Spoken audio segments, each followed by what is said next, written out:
Thank you all for coming to this Talking Pictures event, Holding the Man Behind the Scenes, sponsored by Afters. If any of you are going to be tweeting today, the official hashtag is MIFF 2015 TP, so please jump into the discussion online as well as here. We're going to be talking for about 45 minutes on stage and then taking 15 minutes of questions from you. So please welcome to the stage Director Neil Armfield, screenwriter and associate producer Tommy Murphy, and actors Ryan Corr and Craig Stott.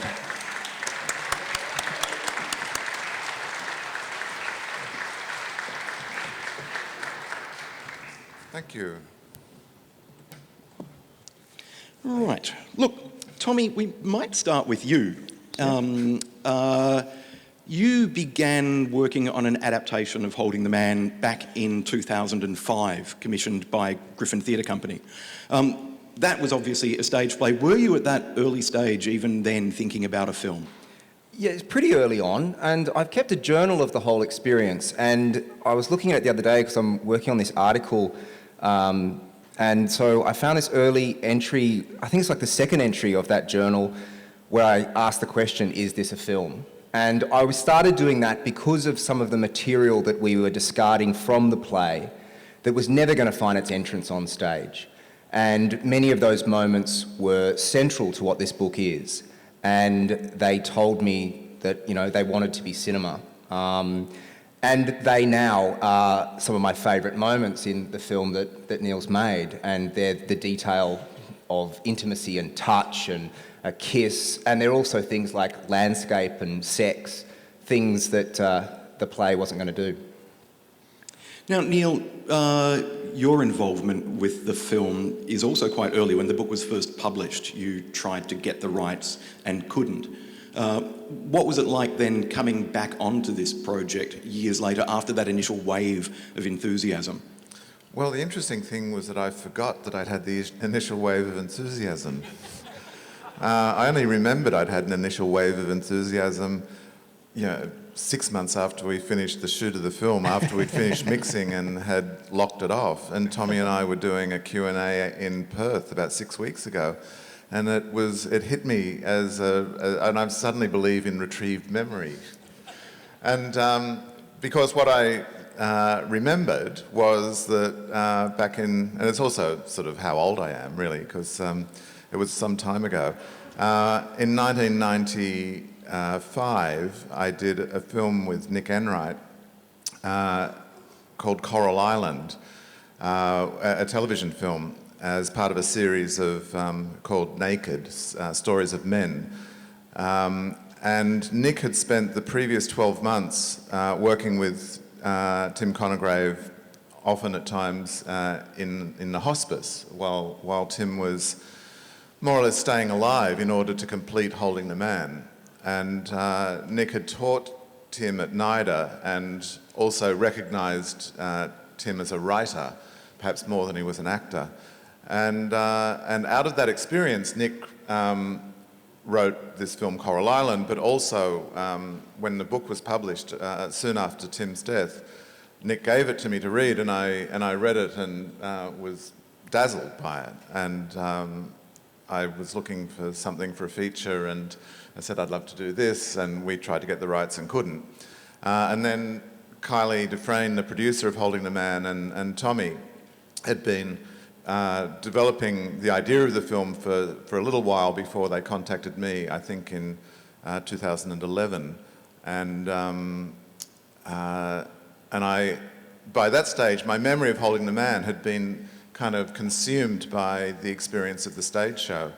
And I thought, well, if they, I thought that I was a sort of an appropriate director for it. And there was so much beauty in the book and so much to explore in a film. But I was, I tend to go into anything with a certain amount of dread. And as sort of you look to the things that you think aren't going to work or are going to be the things that you really are going to have to apply yourself to solving. And I thought that we would be very challenged in making this film, but I was very excited to take on the challenge. Ryan and Craig, a question for the two of you. The book is enormously significant and has been for many years. I very much suspect the film will become equally significant as well. But tell us about your first experiences of the book and the story of Tim Conograve and the great love of his life. John Callio, how aware were you of the popularity of this work before you were cast for the film? Before coming to the script? I became aware of it when I first got to Sydney to do drama school. There was a run going on. I think it was a Griffin run when I first got up there, and so it was being spoken about. I mean, it had such a profound impact throughout Sydney, and so our drama teachers and the school itself and the theatre network in Sydney this is what was being talked about. So and the performances. So that was where I sort of thought I became aware of the story. And then, of course, when the script came out many years later, with Neil and Tommy attached, I was sort of drawing on knowing what effect the play had really wanted to be a part of it. And sort of once we started doing the film, I immersed myself in the book. I hadn't read it beforehand. I was living in LA I'd been there for about 4 years, and I just got this brief from my agent that said, gay, 1976, Melbourne, and I thought that's not something that comes out of Australia very often. So it immediately struck a chord with me, and I knew I had to do it. I started reading the book before my first tape and didn't get through it, but there was just such an honesty to the way Tim speaks. So you weren't aware, Craig, of the book when you were living in Australia? No, I was never aware of it, no. And I was never aware of... Didn't reach Footscray? It didn't reach Craigieburn? No, it didn't reach Craigieburn. Nothing reaches Craigieburn. Not even Craigieburn. No, it was, when I found out about its resonance, everyone just was saying, oh my God, holding that. My godmother, who's here, read the book, and she's like, oh my God, you're doing Holding the Man. She's like, I read it at Fairfield. I made sure there was a copy of it because she worked at Fairfield, the hospice the hospital where John passed away. And she's like, I made sure there was a copy in the hospital library, and everybody just started saying, oh my God, you're doing Holding the Man, Holding the Man, Holding the Man, and it was just then that I became aware of its popularity. But prior to that, I was kind of living very ignorantly in fucking Hollywood, so... It's not hard. It's not hard. To pick up on something you just mentioned, Craig, the fact that Australia doesn't make many queer-themed films whatsoever, so this is quite significant for that reason, as well as an adaptation of a significant property. But why doesn't Australian filmmaking perhaps come to grips with queer issues and queer stories? I think it's because we're a country that's predominantly run by bigots, and I think there's a... I think there's a You asked. I think there's a heteronormative culture that rules Australia. I mean, men are expected to be sort of machismo-oriented sports, and we're sort of raised from a young age, and it's almost sort of reverse sexism in a way to act like a dude and hate faggots. And so I think Australia psychologically has. I mean, it's the reason why we still don't have gay marriage in this country. It's and fucking. Wouldn't you expect that would make queer culture stronger, in a sense, through an oppositional kind of position? Well, That's okay. The community in Australia. There's a fabulous gay community in Australia. It's just that to reach the hierarchy is difficult. I mean, it's still subversive. It's still I mean, you can walk down the street without being holding another boy's hand or holding a girl's hand, and you're not going to get penalised for it. But there's still an uncomfortableness, I just feel, and it's in this society. I mean, LA has its flaws, but I feel like over there you can really be whoever you want. I think Australia has this inherent attitude to spot what's different. It's the reason why our immigration policy is so shit. But we're so focused on the other, I think, and often gays are marginalised. So I think it's making its way into culture. I think this film will definitely, put a stamp on that. But I think it's still a little bit taboo in this country, Tommy, would you agree? I think we're at a really fascinating moment, and there's a fluke of the timing of this film, which feels, it feels like a fluke. I mean, It was a long, careful development of this screenplay. It seems to me that we're telling this story in a very different context than when the play hit the stage. And even in that 10 years, there's a shift. And I think it's broader than just the marriage equality debate that we're having. I think that the nation is, and worldwide, we're interested in matters of equality, and we're thinking about, and I do hope it's broader than marriage equality. I hope that extends to the trans community. I hope it extends to people living with HIV, anyone else that might be suffering from prejudice in our community. So I think we're at an extraordinary moment, and optimistically, I think it's a moment of progress. And it's luck, really, that the film is going to go to cinemas at this time and chime with that conversation.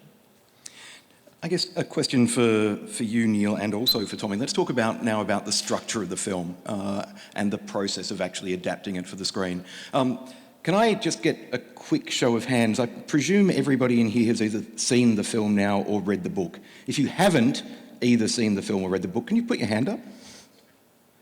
Spoilers. There will be spoilers in this conversation, I'm warning you. Hopefully not too many.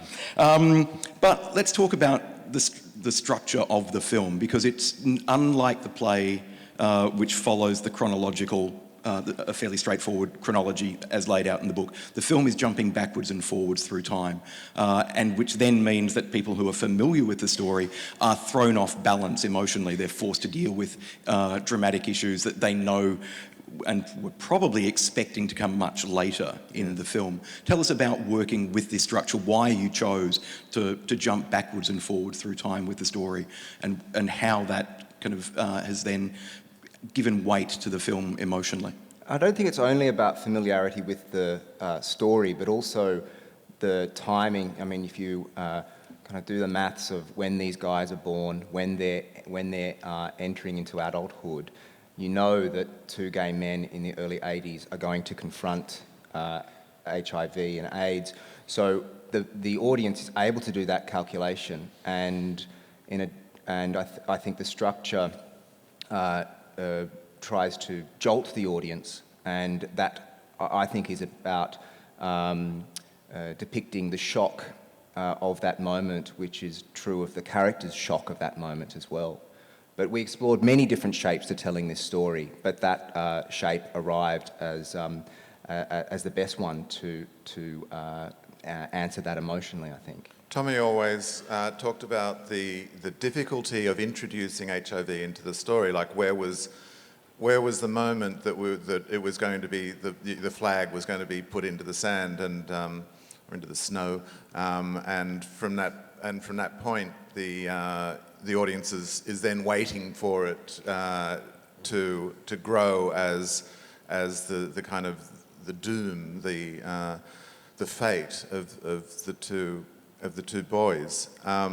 And when initially Tommy's earlier drafts were purely chronological, and it was always awkward. There was the guys were having there's a scene in the university days where they had a tennis game, and then after the tennis game, someone was reading a gay newspaper, and there was this thing about HIV, and it felt extremely clunky. Yeah, because it's fascinating. That bit's fascinating in the book as history. The idea that does just arrive as this thing that they're curious about. It's a quiet reference to a gay cancer. Yeah, and they even speculate, will we know people who die of this? And that's an extraordinary moment in a memoir, but no, it's ugly exposition in a screenplay. So, but it's very interesting the way things happen. We, for a very long time, had sort of assumed that there would be a change of actors, two different Tims and Johns, and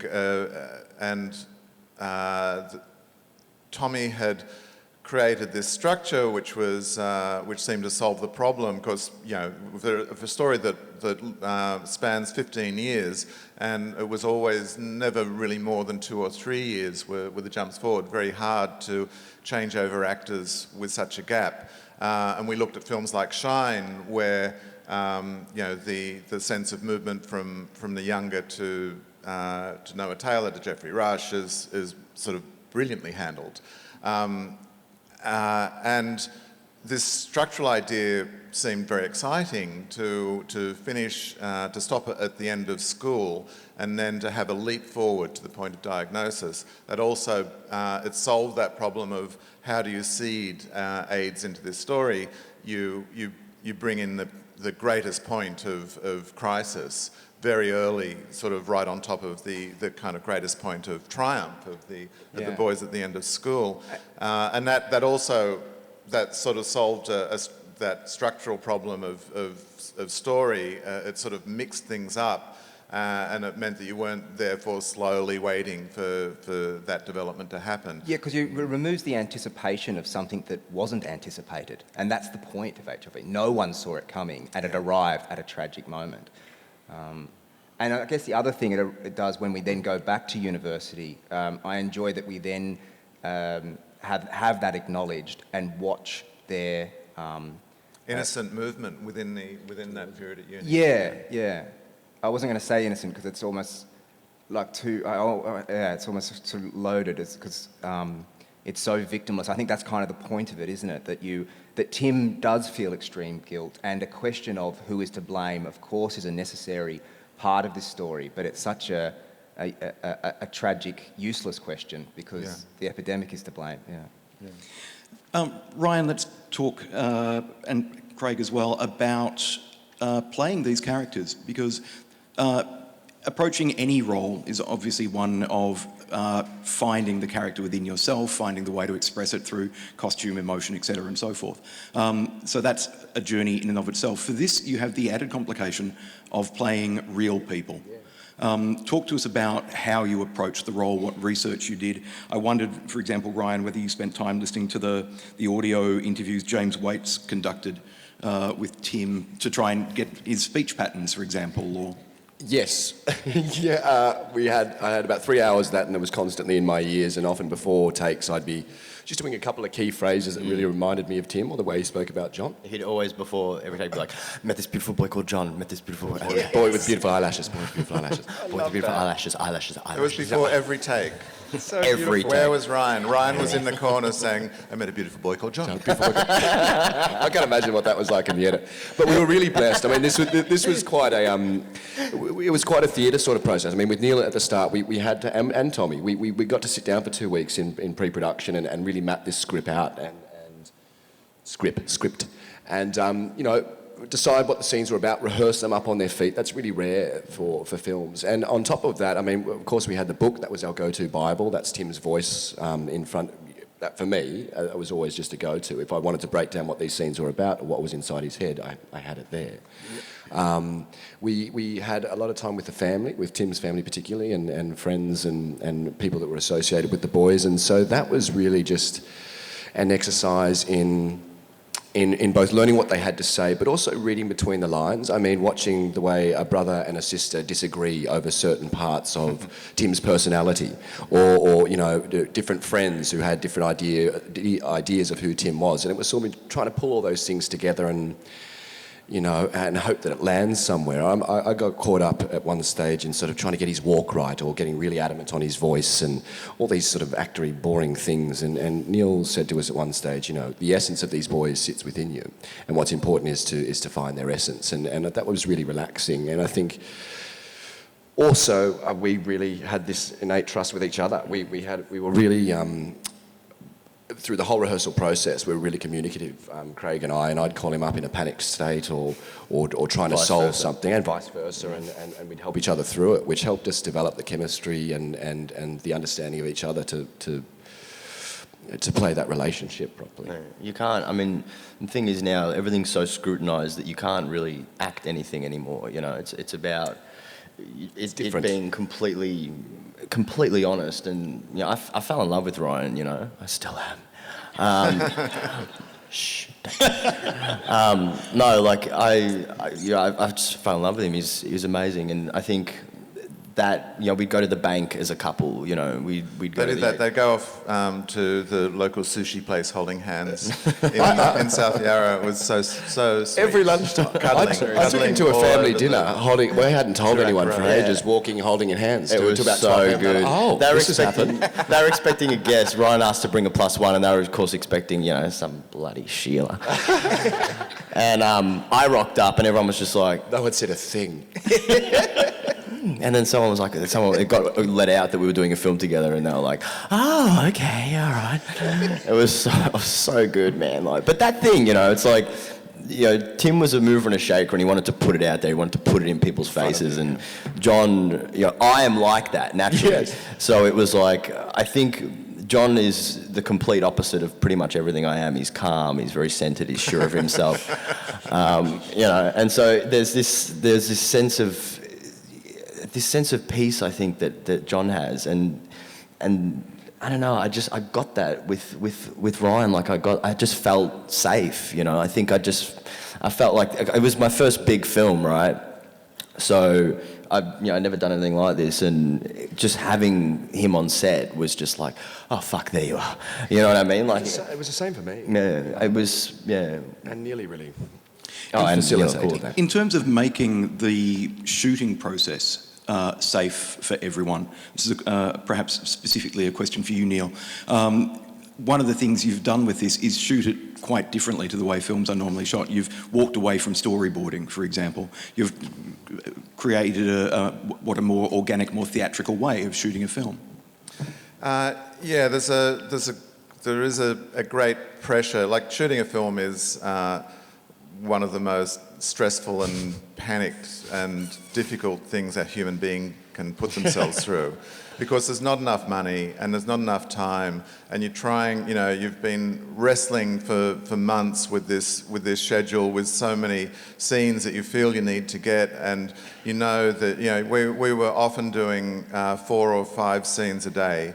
And you know that there is maybe a tiny bit of overtime possible, but you know that the producer has said there's no overtime available at all, and so, you know, you don't want to. It's ridiculous to put the film under stress where people are in conflict about money, but you sort of can't help it as well, and I was so.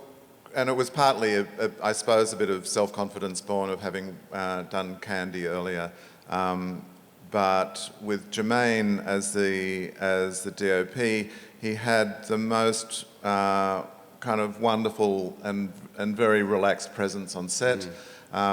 He allowed us to. I was talking about it last night. I said that Jermaine allowed me to work with the actors in the same way that I work in the theatre, essentially, which is to try and create a safe place of trust where actors can explore the potential, the sort of imaginative dimension of a scene, because you never know where something really is going to go. Even when we've rehearsed stuff in a rehearsal room, that's really just about finding the rhythm of the lines. It's not actually about finding the detail of touch and silence and extremity. And that stuff is exciting to find on the day, but you've got to be open to find it. You can't, and it's the same in theatre. You can't go in with having made some kind of decision on what it's going to be like. You have to go in there openly. And the great danger of storyboarding is that you're automatically kind of creating a kind of a coffin in which the thing is going to sit and possibly die. But, you know, that's not to say that it's also valuable to think about the way it's going to be shot and the way that the camera might sort of flow in very interesting ways. But it's got to come first, from my point of view. It's got to come first from the actors, and then you find a way of shooting it which is as creative and as cinematic as you can manage on the day, in the time. Did that shooting style and shooting approach, and this is perhaps a question for everyone, did that throw out some of the other crew who are more used to, or the other cast who are used to working in a much more traditional storyboarded way? No, I don't think so at all. I mean, everyone just did it. It was, and I love working like that. There was such a freedom. Neil would just kind of, it was totally organic. Neil would just workshop it with us, you know, sort of on set, and they'd just sort of bring the camera in and see what's working, and it was just, it was easy, I felt. I think the story and the script sort of lent itself to that style of... Very directional mics. Yes, Right, okay. that's all. Direction. I think that this story itself, the way the script was structured, sort of lent itself to this style of direction, or not needing to be, you know, linear shots. I don't know. There was something Locked off. very particular about it, and I think all the departments sort of felt that in a similar way. Yeah, I think everyone came to the party on that. Like, I think it puts most pressure, in a sense, on the first assistant, and Mark Beattie was terrific, but I think it was very stressful for her. Because and she certainly absolutely understood and got into the rhythm of it, but it means that it's quite hard to, because so much is existing really within the directors, that relationship between the director and the DOP, and it's very hard to share what that's going to be until you're actually in the swing of it. And so it wasn't without, I think, stresses. Tommy, in terms of writing the screenplay for this film, tell us about the decisions you had to make around authenticity, when to stay kind of slavishly true to the book and when to be able to go, no, we can capture the spirit of that scene or of an angle of the book without having to be exactly word for word. So to the point where, and this, one of the scenes that springs to mind is when Tim does blurt out the, will you marry me? Oh, that just fell out. In the book, that happens in a completely different context, in a backyard, after John's dad has been on the phone saying, did you know there are homosexuals under your roof? Or words to that effect. That's right. So you've created that scene very, very differently. But tell us about that process of the freedom to be true to the spirit rather than to the letter of the book. Well, I think I was emboldened on that. I had the benefit of having done the play first, and I'm pretty sure that the initial audience who booked early and thankfully kind of made our first season sell out, that first wave of audience were definitely the readership. And we were, I guess at that stage, were probably nervous about what they would make of it, and they were so helpfully forgetful of the detail of the book or just embracing of its new shape.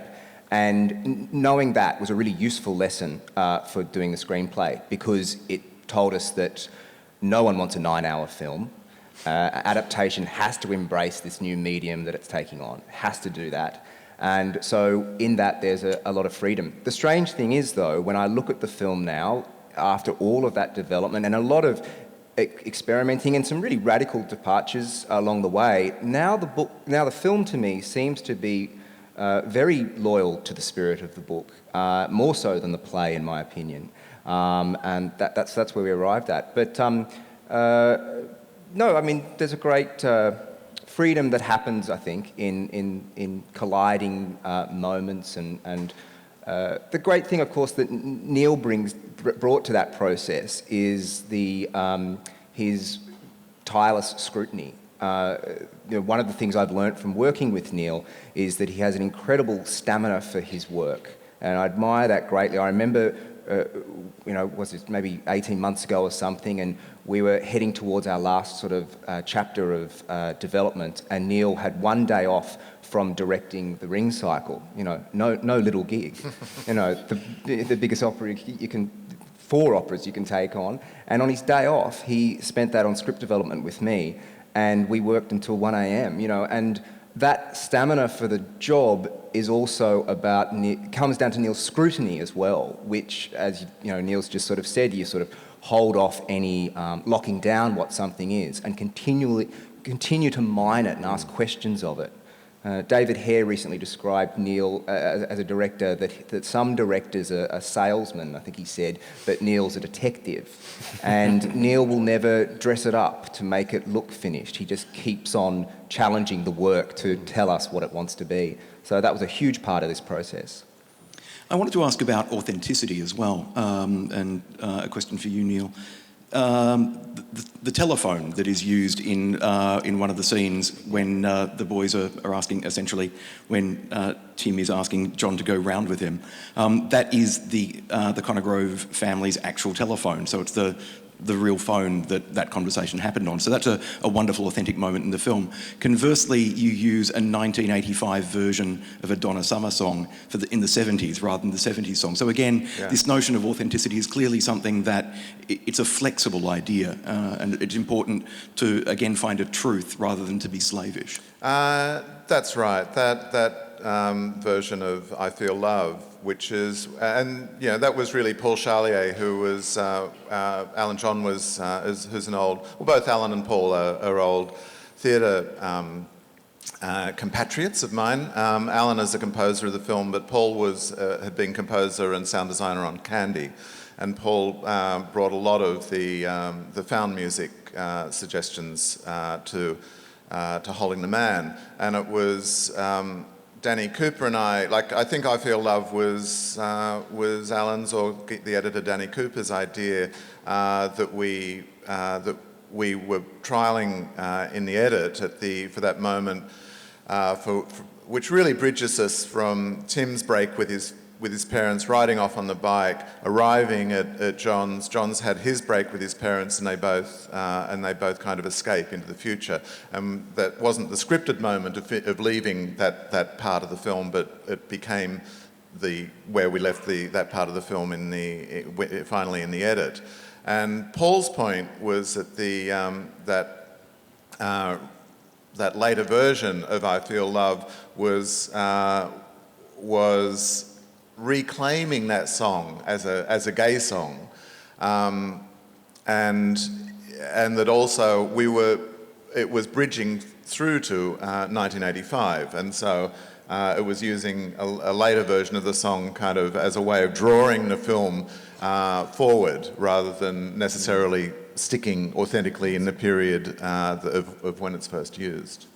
A question for the four of you. How important was it, or how valuable was it, to be filming in real locations associated with the book? So Xavier College, Lipari, and so forth. Lipari, sorry. Incredibly important, incredibly important.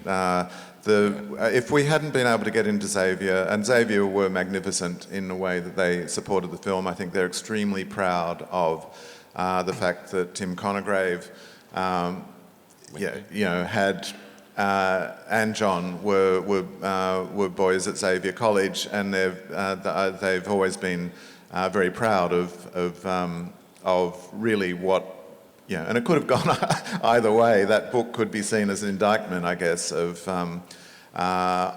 Catholicism or an education system, but they have embraced the honesty with which Tim has told his story, and they were very open, with the permission of both families, to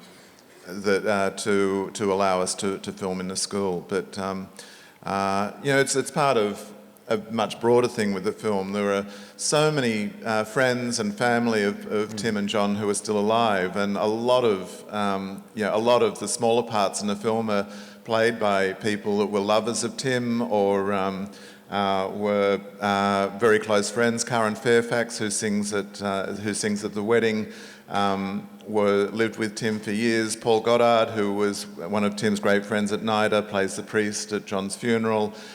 Julie Forsyth, who was at Monash in the Monash Players, plays Tim's Auntie Gay. Kerry Walker. Kerry Walker. Tim Conograve had a picture of Kerry Walker on his bedroom wall, and Kerry plays the silent woman, the librarian in the lift when Tim and John are kissing for the gay sock kiss in. And then if in the last fuck when the boys come home from hospital, Rufus Wainwright wrote that song for the film after he saw that scene. There's a picture of Kerry Walker on the wall taken by Stuart Campbell, and that was on Tim's wall. We know that Tim had that picture. What about for you guys in terms of performing, knowing that you are performing in the place, the real place, rather than in a studio? And doing the journey. I mean, when we went to Lippery, I mean, he was doing the journey, was literally following in the footsteps of what Tim had done. I mean, that just sort of adds a weight and an importance and a beauty to the whole process of it when you're able to sort of follow that path. And I think we felt when we were in Xavier, it felt. It's just work you don't have to do. It's very authentic. You know, we were there with Xavier boys who were more, and people coming up and discussing the book with us, ex-teachers. My uncle is a teacher at Xavier at the moment. Would come and give us his 2 cents. I think it just sort of added to the reality of the whole process, really. Mm. Yeah, there was no acting required, really. And it also, I mean, it felt like you were on hollowed ground, especially at Xavier, being on the field where John would have played, and it was. I mean, that's such a gift as an actor. You don't get that every day. It was just, you're so used to imagining things and standing with a camera here, and you're supposed to be looking at the Saharan or whatever, and you're there, like you're right there. It felt actually strange sometimes to be in uniform, be in the WEFs. Being someone that lived in this exact place, I can't describe it. It was just uncanny. Yeah, slightly spooky. One of the things that I have really enjoyed about the film is its frankness. It is true to the frankness and the truth of the book as well. And what has also struck me, and this is perhaps slightly a devil's advocate question, is the trailer is less frank. If it was a heterosexual romance, there would be a lot more pashing and kissing, much more overtly. The trailer seems to hint a little bit. I wondered whether any of you have encountered any form of censorship, either overt or covert, in terms of kind of trying to gently push you away from being as frank as the film is. Every day of my life. No, we experienced none, actually. It was always understood that we would, the film needed to create its own world and its own kind of taste, I suppose. The idea of the trailer really was that that we would be heading towards a kiss that wasn't achieved, so that it was a kind of a tease in which you then come and see that fulfilled in the film. It was not out of any desire for prudery. We got a little bit of flack because one of the early images that was being used for publicity was, which we hadn't even thought about, was John sitting beside Tim on the rocks, but Tim was holding a woman, Peppy, Sarah Snook. But there were several other photos that were released at the same time, which were Tim and John. But the one that we got, gay commentary on was, well, it doesn't look good. That was in the context of is it The Imitation Game? I forgot the title of the film, right? At that time was also causing that criticism. I think it was at that time. Anyway, not to duck it, but we certainly we certainly had none of the distributors or the stakeholders in the film breathing down our necks saying don't be too explicit, and we at one point in the shoot I had to in one of the sex scenes I had to. I was in the kitchen at the house that we used for the Callao houses, and Ryan and Craig were in the bedroom, and it's where the idea of anal sex is talked about for the first time, and it's quite a hot scene, and I had to send on the call out from one room, Craig, could you stop getting an erection in the scene? It actually wasn't an erection. It was just me. Craig's comment back was, Neil, that would be like asking the sun to stop shining. Well, yeah, a man's got to do what a man's got to do, Neil. Yeah. I think also our producer Kylie Dufresne was excellent on this, because Kylie, when she sought the film out, and there was already a draft of the screenplay, and she hunted it out, and she was so determined from the start that this would be a distinctive film. And she was also great at always allowing, I think, the character of Tim, it's Tim's frankness that is the flavour of this film as well. So I think she's really to thank for steering us in that direction and so, yeah, personally, I never experienced any sort of pressure in terms of censorship or, yeah. Look, there's a wonderful English film called Weekend, and that is particularly good, I think, with the sort of authentic presentation of gay sex. Very raw, and it just felt true, and we knew that, and it's quite hard to film it well, I think, and we knew that it would be a total betrayal of everything that the film and Tim Conograve was about to somehow Water it down. To fake it's not about faking it, because of course it's faking it, but to not show it well. In terms of faking it, one of the things that resonates for me, again, having now watched the film twice and laughed and cried at both occasions, is that occasionally when I'm watching films, when the sex scenes aren't convincing, I just start imagining people holding booms out of shot. And that never happens for me in this film. It's all of those scenes, every scene is engrossing. So I think congratulations to everyone involved with the film.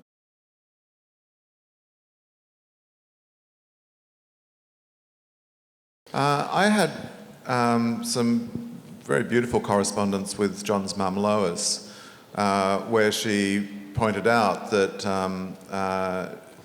Tim had created a version of history which involved poetic license, and she said, but that was Tim. However, we were adapting his book, and we had to, we did investigate a number of the kind of more stronger claims he would make about character and about real people, and we believed the truth of his account generally, wouldn't you say? Yeah, and that's an extraordinary thing because, of course, Tim's writing this book while he's battling dementia. So the fact that the detail is so vivid is a remarkable thing, and I don't think our role was ever to correct history if the research suggested something might have been different. It really generally didn't, though. There were sometimes people's more assumptions that it might have, but I really don't have any evidence of where he's departed from things. And we also, I guess, grant ourselves some license in the way that the film opens by declaring that this is Tim's account and this is an act of recollection. So. Recollection and writing down. And writing down, yeah. Do you think he whitewashed John a little, made him perhaps more saintly than... Yeah, I think everyone we know who knew John, all of his teachers, people still talk about John Callio as this golden boy. You know, a person unusual in the world, in that he was so sweet, and I don't think Tim has whitewashed John at all. But it's a challenge. Sorry, I think it's a real challenge. Craig wants to get in on this. So, yeah, you should, Craig. I'm going to praise you first. You'll like this. Go. I think that is to dramatise John is a challenge, and because he could have been an angelic and very accommodating, loyal person, and what Craig does in his performance is contain the complexity of who he was, and I think that there is such anger and change and growth in this character from the beginning of the story to the end, and a politicisation, and so a lot of the dramatisation of John, I think, sits with Craig's remarkable performance. Go, Craig. Cheers.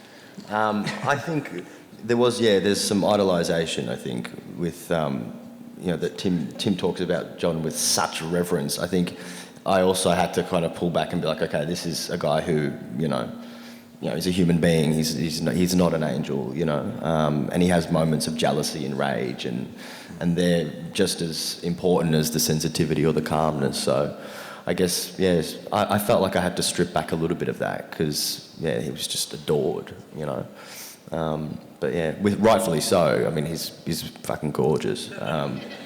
And a beautiful, beautiful man, but ultimately has very human moments as well.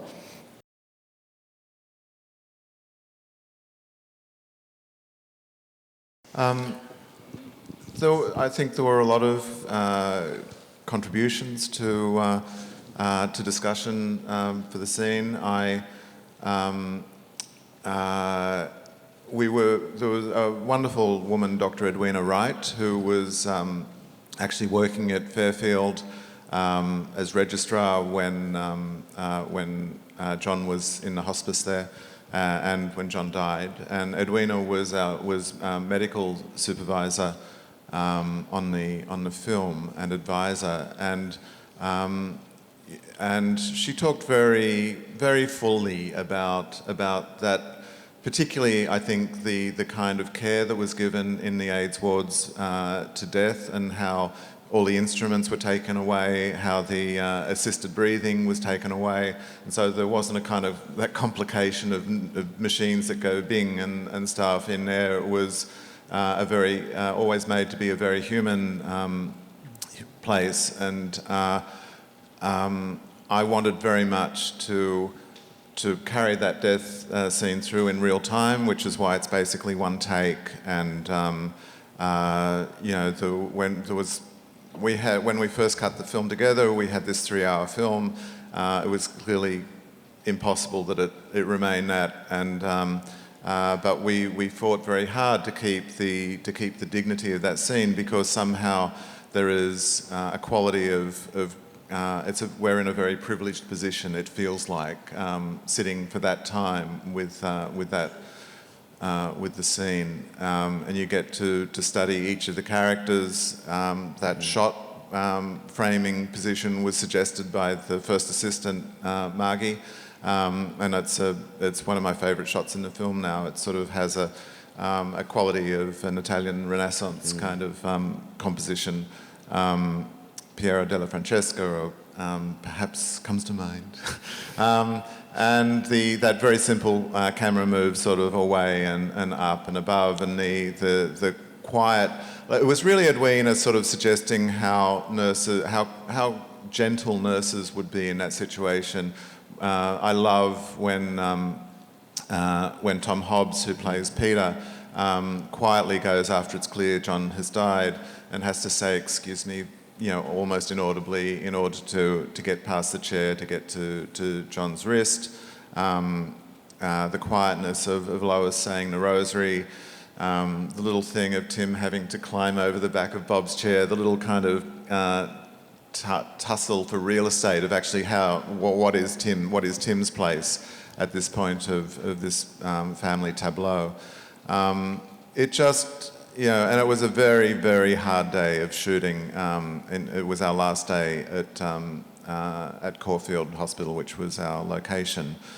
And there was so much that we still had to get. And but it was again that thing of you just try and shut out time and do it. And Craig, all those breaths you hear are not added. That was Craig's performance on the day. It was just a really remarkable day, and everyone sort of dropped into the kind of the place of where they needed to be. Tommy suggested at one point in the edit that there was a cut point which we experimented with, which is clearly John has died and where Tim looks up to Peter.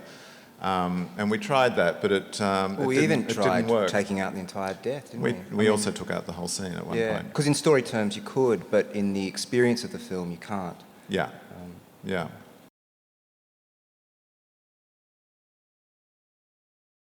It was fucked. Like it was horrible. Watching it traumatizes me. You're confronted completely with your mortality. You know that one day, wherever you are, you're going to take your last breath, and then you're gone. And that is devastating. How do you physically get that stillness? Hold your fucking breath. And then when you yelled cut, I was like, because I was so emotionally fucked, and I'm lying there, and then you yelled cut, and normally you'd be gasping for air, and it's just like you don't even almost want to take your next breath. You feel selfish for it, It's just like, yeah, that day was, yeah. I mean, but that was all Edwina Wright, who was a beautiful woman, taught me chain stoking, so how to breathe like you're dying. What that sounds like, what's happening sort of physically in the body to the lungs and where the air is able to get in. You know, it was technical in that. And at the same time, in my head, I was watching it last night going, I can't believe in my head, because I was so immersed in it. I was like, I can't believe in my head I was thinking, all right, seven breaths, like, because Neil was like, on the seventh, then you'll go, you know. So there's a whole lot of stuff going on. You're trying to, you know, hold your breath, get the rhythm of it right, you know. And it was really, that day was hard, man. Yeah. That day was really, those 2 weeks of that shoot were for everybody. It was just, but again, you have a family, you have people that support you, you know, you have fabulous people around who are just looking after you and all looking after each other, so. We were somewhat treating you as a patient too. I mean, you were really underweight at that stage, and you know, there was a lot of care around it. You were starting, you know, so there was a real like nurture of Craig as John as well, and the time that he saw the film. Yeah. There was one point where Craig said to me, I said, Craig, at this point, as you're going into the shower, that scene's not in there. He said, Neil, would you call me John, not Craig? And I said, I don't think I can do that. I was like, you bastard.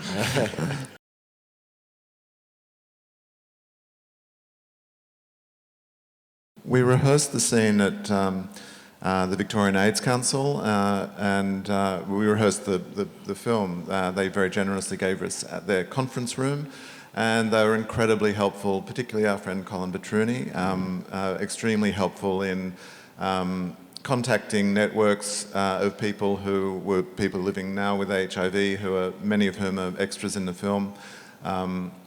But particularly in giving us that sort of historical advice, and also, well, I have my own memories of that time, and there is, you know, there's an interesting thing when Tim first meets Richard when we jump forward to 85, where even Tim, which is, you know, as part of the honesty of Tim Congrave writing about it, when he was interviewing that guy, he was frightened of that thing of touching someone who's obviously got kaposis, and he covers his mouth when Richard is coughing and stuff, and that you know, Tim himself is so close. And you know, Tim talked about that experience at NIDA when AIDS was around, that because Tim was gay, he noticed that people would be very careful about separation of coffee cups and not drinking out of a water bubbler after Tim had been. And you know, how do you do a kissing scene as an actor? But yeah, I think we talked about that quite a lot. And we're telling a very particular story, a very, you know, just one of the countless stories of HIV at that time. So we have to be really particular to what happened to Tim and John, whilst trying to also include a sense of a broader context beyond them. And there are only a few opportunities the film can do that, but you know, we see inside the AIDS ward, we meet Richard, we get a sense of the many other diverse experiences of the disease at that time through this one particular account of it. And in terms of the way that our thinking of it has changed now, it's, I think we're telling this story at a very crucial time for HIV. You know, there's a very real ambition to end new transmissions by the end of the decade. I think that happens if we talk about it more, and part of that is telling these stories more, the many stories of HIV. So if the film can in any way contribute to that, that will be a wonderful thing. You know, last night we were here, and a guy came up to me and said, tomorrow me and my partner are going to go get tested, you know, and it was just like, shit, you know, if that's what you take away from it, that's really powerful, to, you know, look after yourself, care for yourself.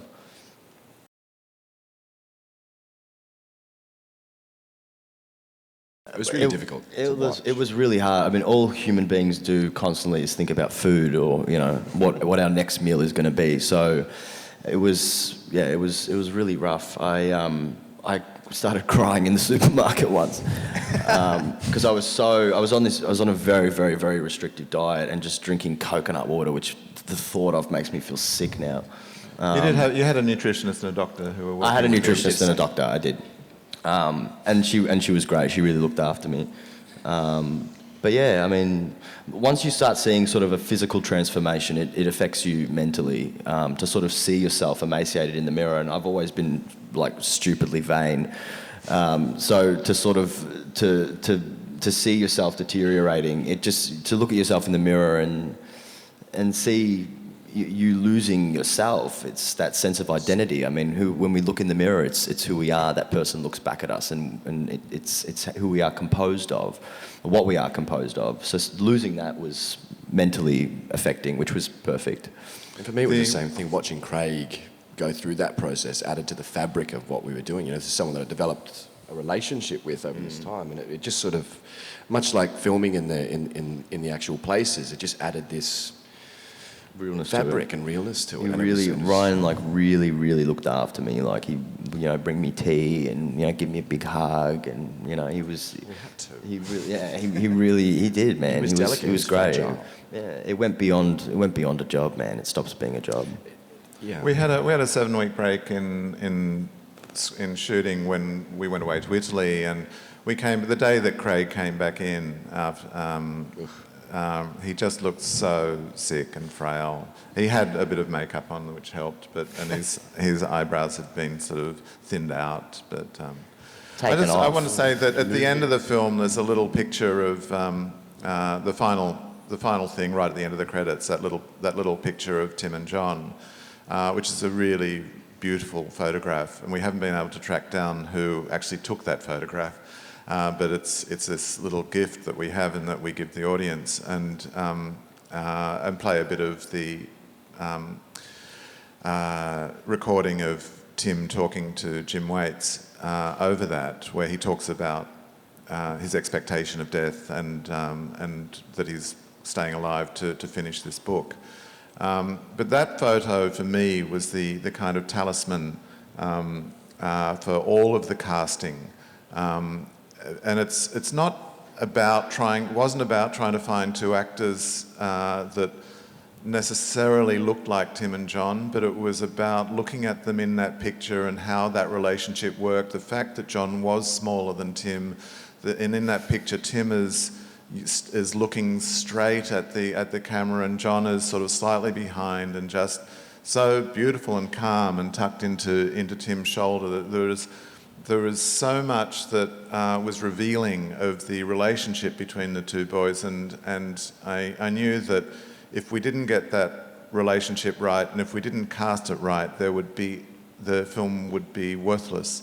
And that picture, more than anything, was the thing that when we found Ryan and when we found Craig and found them together, it was that I could see them layering onto that shot. I knew how their energies would work, and I love that moment in the credits when the two photos from the album of one of Ryan and one of Craig kind of transfer into not the sort of the same shots of the real boys, but you can see sort of how those four human beings kind of connect up. On that note, ladies and gentlemen, please thank director Neil Armfield, screenwriter Tommy Murphy, and actors Ryan Corr and Craig Stott. Thank you. Also, please thank our Auslan interpreter. Woo! And thanks to all the team at MIFF as well. Enjoy the rest of the festival.